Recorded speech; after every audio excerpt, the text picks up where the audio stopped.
20 years after his Days of Our Lives debut, EJ's proving once again that a tiger can't change his stripes. Even in the world of Days of Our Lives where brain chips can implant whole personalities, masks are so real that they can even impersonate someone's voice, and a mad doctor has a magical serum that can bring people back from the dead, EJ's birth was downright weird. Sorry, little Elvis' birth was weird. The product of a fling between Susan Banks and Stefano while he was disguised as Elvis Presley, EJ was supposed to be Kristen's daughter to raise. Yeah, Stefano slept with his adopted daughter's lookalike. Instead, Susan ran off with the baby, only for him to be snatched by Stefano and raised in secret. He returned 9 years later on May 30, 2006 as a strapping young 20-something, aged not by some concoction of Stefano's pet mad scientist, Dr. Rolf, but through the magic of Sorazing, soap opera rapid aging syndrome. At first, James Scott's character went by the name E.J. Wells, a mysterious, handsome man whose chemistry with neighbor Sammy practically blew up our televisions. But folks soon learned that he was Stefano's not-so-forgotten son, sent to Salem to put a bullet in John.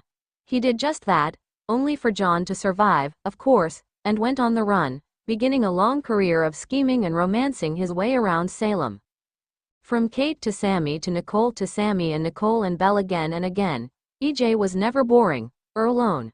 Despite the bad things he's done, EJ tries to be a better man from time to time, and he makes a serious attempt to be a good family man.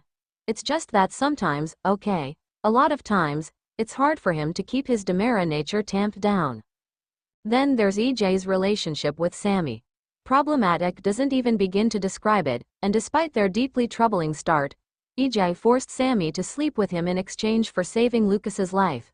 Ajami were never separated for long. It seemed like his 2014 death at the hands of Clyde's henchmen would be the end of the troubled DiMera offspring, but it was Sammy who never gave up on finding him.